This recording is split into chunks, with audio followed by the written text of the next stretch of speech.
drama. We are going to start on a more serious note this time because we're all really worried about Ukraine and what's going on there. And a similar situation happened a long time ago in China at Tiananmen Square. And Mr. Author, we are continuing with his interview, dealt with Tiananmen Square in this wonderful play that he's written that's coming up March 10th. So we all hope you go to see it. And we had to disguise his voice and everything because he could get into serious trouble with this play. Anyway, here is Mr. Author. The play's protagonist is a profoundly conflicted person. He's a soldier in the People's Liberation Army. Jen Wang, right? Wang Yang, actually. Wang Yang. He's a soldier in the People's Liberation Army, and he was given the order to fire on the students. But he didn't. He had a rather tender personality, a human side. And he suffered the most brutal torture by his superiors. He was kicked out of the army, he was shunned by his entire family, and he was shamed. He had nowhere to go. And instead, he escaped to America. He brought with him a 3-year-old daughter. And after the daughter grew up, she started digging up his complex past. And in the process, she discovered that he had a secret lover, a male art student who participated in the protests. So that's what is at the heart of the play. It's a love story. It's a story about a gay couple trying to survive a troubled world. When I wrote the play, I had so many endings that I played with. I juggled all sorts of ideas in my head. It was overwhelming. It was during COVID, so I was quarantined. Ideas kind of kept shooting out of me. I had several different fates for the characters because I felt very connected and very responsible for them. I think what they finally end up with is something that is meaningful. What do you think is in the future for you here? Jay said that you're having trouble with the company that was going to do the play. They've Oh, no trouble. They walked away. There's no trouble at all in that. they walked away. Were they worried about the politics? Is that why they did that? But I can tell you though that when I first started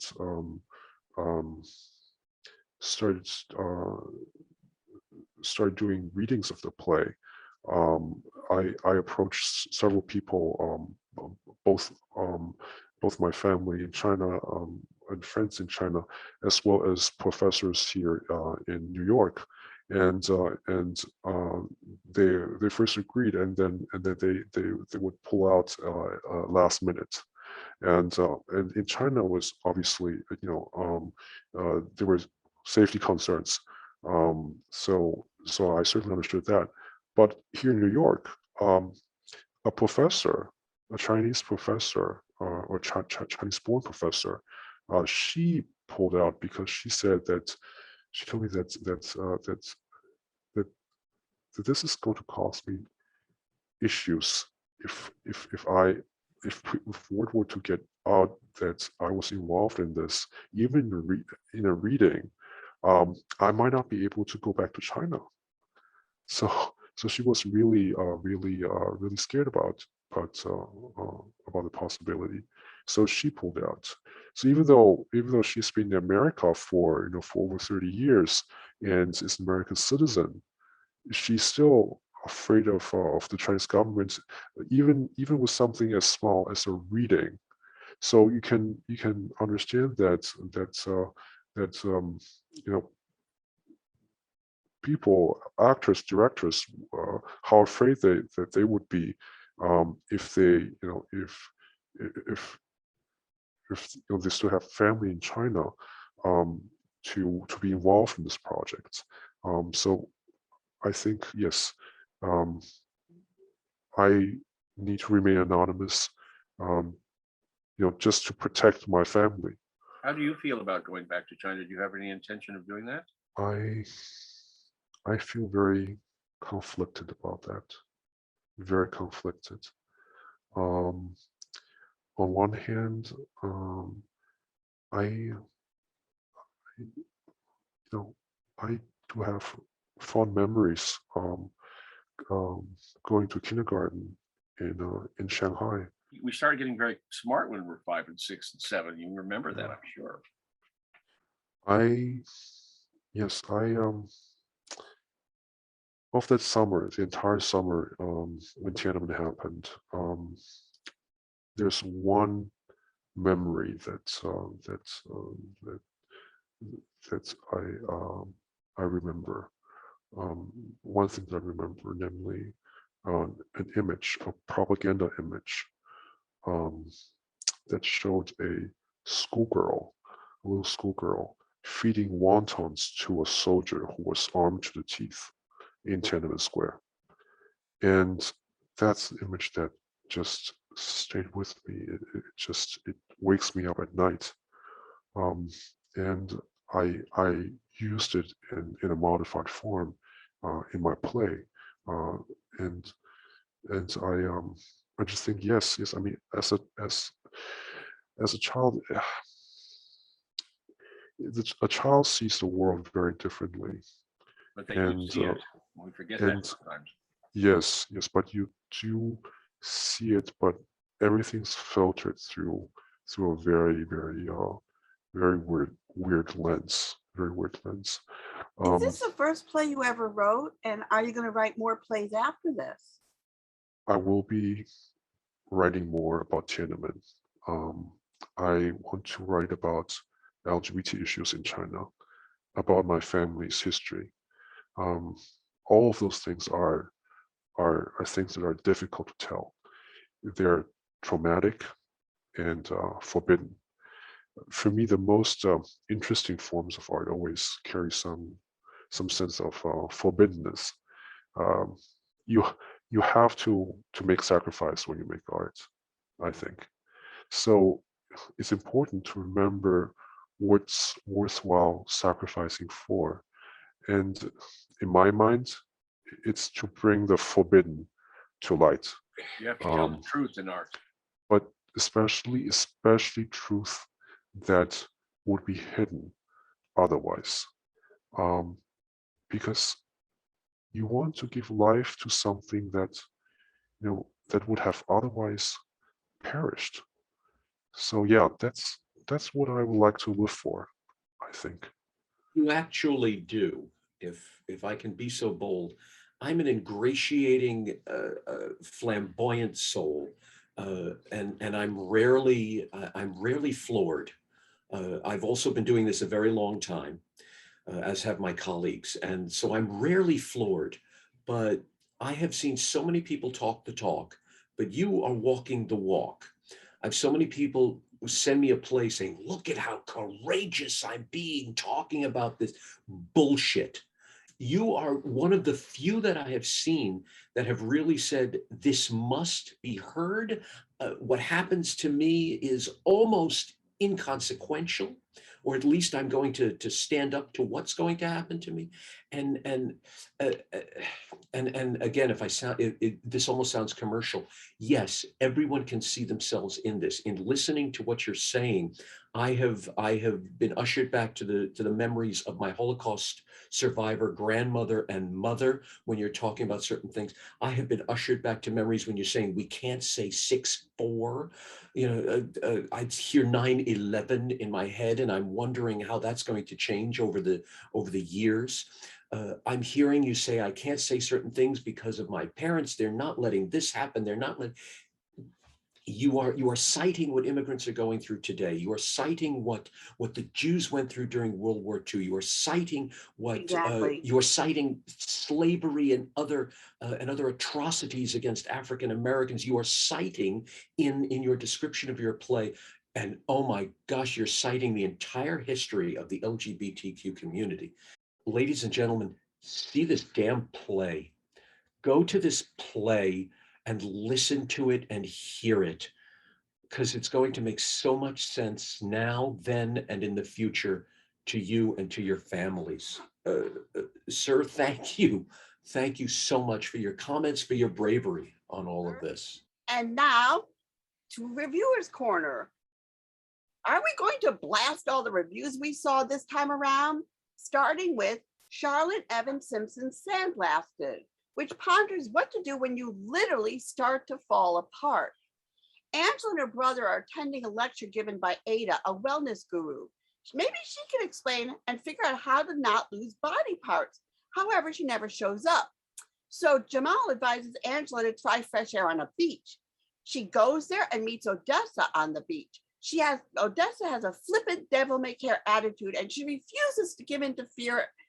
But Angela and Odessa bond and decide to seek Ada to guide them. Will Ada be able to save the day? Why are people falling apart? What is the metaphor here? This play was lost on me. It made no sense and no answers were given to explain any of it. What conclusions we were supposed to come to, I have no idea. This could have been an entertaining absurdist sketch on SNL instead of a long drawn-out play that wasted the time of the audience and the extremely talented cast. While it might be fun to be in the company of these characters for a bit, it begins to pall after a while. And since this play is trying to be like Beckett, and I don't like Beckett, you will probably like this more than me. Unhappy face. So we have another guest reviewer this time around, Benjamin Laufer, to talk about Social Alchemix, which I saw live pre-pandemic. Mark and I saw digitally during the pandemic, and now as hopefully the pandemic ends, you got to see it live again. So it's surviving, yay, like us. Yeah, Social Alchemix was a really unique and intimate experience where participants first are welcomed into a small space and they get to watch participants demonstrate the activity on stage where one gets to learn how to be a good listener. Following this demonstration, you're then broken off into smaller groups with new friends where you're given tarot cards that have questions on them. These prompts are designed to skip past the small talk of everyday life and drive deep, meaningful connections, which is something that we all definitely have longed for over the last many months. These questions could be anything from when has pride gotten in your way to when have you been happiest? And so you end up toasting one another following one another's responses, and you leave with this deep sense of connection and vulnerability. It truly is a one-of-a-kind experience. It left me with a smile on my face, leaving me to leave a review as simple as happy face. Out of Time is being done at the Public Theater by NAATCO. It was conceived and directed by Les Waters, and it's a collection of 5 monologues. My documentary, written by Anna Oye-Monch, Balnear, written by Mia Chung, Black Market Caviar, written by Jacqueline Backhouse, Japanese Folk Song, written by Naomi Izuka, and Disturbance Specialist, written by Sam Chance. The collection of monologues had the obvious theme about time running out, but they also dealt with familial relationships and the state of the world. My documentary and Japanese folk songs worked the best as they were straightforward narratives and told a proper story from beginning to end and were quite poignant and relatable. The others were just, they didn't explain anything. They put revelations out there and it went nowhere. And so you had no idea what was going on. And it was just, and one of them just put me to sleep.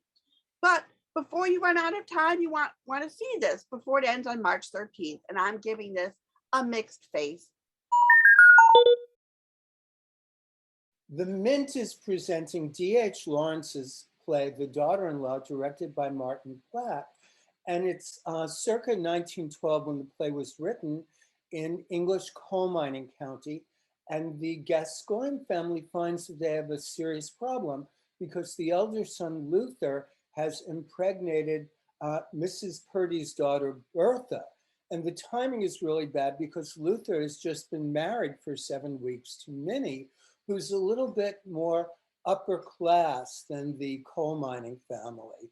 She speaks a slightly different dialect and she has some money of her own, more than Luther could earn in a year. So Luther and his brother, Joe, want to pay off Bertha the 40 pounds that she needs to keep her quiet, but they want to do it without Minnie finding out or without using her money. And it doesn't seem like the relationship in this new marriage will last very long. They don't really seem to like each other at all. And if anything, Luther is more compatible. He probably would be a better husband for Bertha, and Joe would be a better husband for Minnie. She seems to like him more and he likes her. I love productions at the Mint, and this is a fine production with really good acting, but I just didn't care for the play, so I gave it mixed. I'm actually in agreement with Mark here, but I mean, the thing is, like, I had trouble understanding it too. But from what I could piece together, I think she inherited the 120 pounds. She wasn't of a better class. She just was, she worked as a servant. I think she was like a governess or something like that, instead of working in the coal mine. And yeah, the mom was like, you know, the what's her name, Minnie, I was always accusing them of being mama's boys and I being, took her apron string. yeah, and that, you know, she'll, you know, to be a man already. But the acting was fabulous. The Mint Theater is wonderful, and it's just so nice to have them back live. So that alone is worthwhile going to see it, I guess. But yeah, I was disappointed. Mixed face for me too. Now from England to Ireland. At the Irish Rep, they're doing Ciara Ní Curic, Made by God, which has taken a seminal event that happened in Ireland back in 1983, where a young girl, Anne Lovett, was driven to dire consequences that changed Ireland's thinking of a woman or girl's choice. This story jumps in time between Mikey and Anne, who are teenagers in love back in 1980s, and Eva interviewing the grown-up Michael about Anne in 2018 for a documentary she is doing about Anne. The Virgin Mary comes to life, making comments along the way, but all remains a mystery about what really happened. What made Eva so obsessed with the story of Anne? What did she hope to find by digging up the past? Was she looking for her own redemption or finding her own faith again?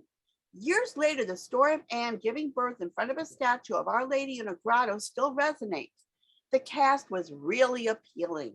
And as someone who knows nothing about Anne Lovett, I was at a loss sometimes about what was going on. It's hard to conceive that one teenager giving birth could cause such a nationwide scandal. The talkback had Aidan Kane there, who I was so excited to see because I saw her documentary about repealing the eighth at the Origins First Irish Festival. Anyway, Made by God makes you think how fragile people are, and I'm giving it a happy face minus. And now we are going to Iran. In 2008, at the Atlantic Theater Company, we're doing Sanaz Tossies English. And it takes place in English class in Karaj, Iran in 2008, where the students are hoping to pass the test of English as a foreign language to make their lives better. Marjan, who lived in Manchester, England for several years, is trying to teach English to a small class that struggles with the English language, and they are also trying to improve their accents. There are 4 students with different reasons for being there. Goldie is a kind 18-year-old who has always wanted to learn English. Roya wants to be able to communicate with her granddaughter in Canada. Her son won't let her come unless she can speak proper English. Elam is impatient, rude, and really seems to hate speaking English, but she wants to be a teacher's aide. Omid wants a green card, but he already seems to speak very good English. The class wonders, why is he there? Will they pass the test? Will they achieve what they want to achieve? What happens to you when you learn another language? How does it change you? Sanaz Tossies has written a very thought-provoking play, not only about the power of language, but the power of belonging to a land that isn't your own. Marjan seems to prefer English to Farsi, their own poetical language. The others like how talking Farsi makes them feel. The acting was magnificent, and to see how they changed when they spoke English to the freedom of speaking their own tongue. Ironically, the class made them appreciate their own country in Farsi more, and this gets a happy face plus. Van Hughes and Nick Blameyer's Space Dogs brings us back to the post-World War II time of the Cold War and the space race between the USSR and the USA. It centers around a secret project led by a chief designer working in a cosmodrome in Kazakhstan. And despite the prosperity of the USA at the time, the USSR was actually ahead of us in the race for space to put a satellite into orbit and to put creatures into space. And you'll meet Laika and other stray dogs that were picked up to be the first cosmonauts. And you really get to care about this poor orphan dog. And the show has some of the most adorable stuffed dogs that I've ever seen. And the two guys are really incredibly energetic dancing, wonderful choreography. I really love this sort of creepy number for Werner von Braun, the ex-Nazi working in the American space program. And again, it's really, really enjoyable. I gave it an absolute happy face. Alicia Harris's play On Sugarland, running on stage at the New York Theater Workshop through March 20th, is a searing drama about ancestors, war, and what it means to be a warrior. Even I agree, it's one of the best things we've seen since Off-Broadway reopened. As the play begins, Sadie, who has just lost her mother in the war, is being raised by her aunt Ordella, herself bitter over her husband's war-related death. Saul, in the meantime, was discharged from the army with a bloody foot. He's raising his special son, named Addis, to be a warrior, but is secretly relieved that Addis, for some reason, is not eligible to join the army. Evelyn, a Sugarland matron, believes in appearances, while her frumpy sister, Tisha, maintains a garden memorial dedicated to the fallen members of their cul-de-sac, Sugarland. Miss Harris has written a heartbreaking drama with exquisite language and marvelous monologues honed to perfection by director Whitney White and his talented cast. Kiki Lane as Sadie is riveting when she speaks of her female ancestors.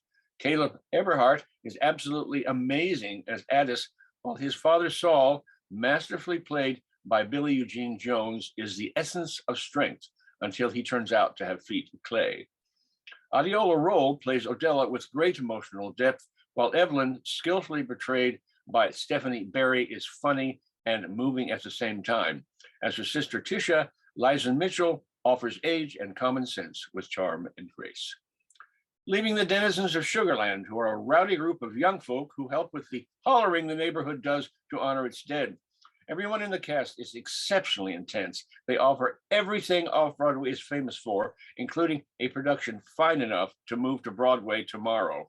A happy face plus for this first-rate play and its incredible talented company.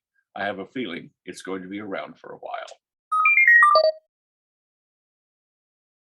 And now here is our very own Jay Michaels with his indie influencer, and he's in Arizona for a Dracula convention.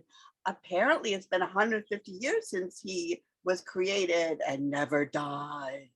This is Jay Michaels. I'm your indie influencer here on High Drama. Oh, I'm sorry. I'm exhausted. I just flew in from Arizona, and boy, are my arms tired. I was there for DracFest, Phoenix FearCon's special event celebrating the 125th anniversary of the printing of the novel Dracula by Bram Stoker. They premiered at this special event 13 brand new independent films featuring different children of the night, plus engaging commentary by play and screenwriter Roland Jewett, fantasy writer and producer Chris McCauley, and words from Dacre Stoker. Dacre is the great-grandnephew of Bram Stoker himself. The event was produced by Chris McLennan, the brains behind FearCon, which is one of the Midwest's leading film festivals. Speaking of historic, in New York right now going on at the American Theater of Actors is two plays written by Norma Mortimer, Run the Course and Daddy's Girl. They're directed by Lori Ray Wah. This is her return to New York theater since pandemic. She started as a stage manager for Broadway Cares back in 1987 for a performance to stamp out AIDS dedicated to Michael Bennett. She is now one of the leading directors at the American Theater of Actors, which was one of the theaters of the off-Broadway movement, and today is a landmark space. She is possibly the leading director there, just behind James Jennings, its founder, who still runs the show. Lori and ATA were both part of that historic off-Broadway movement.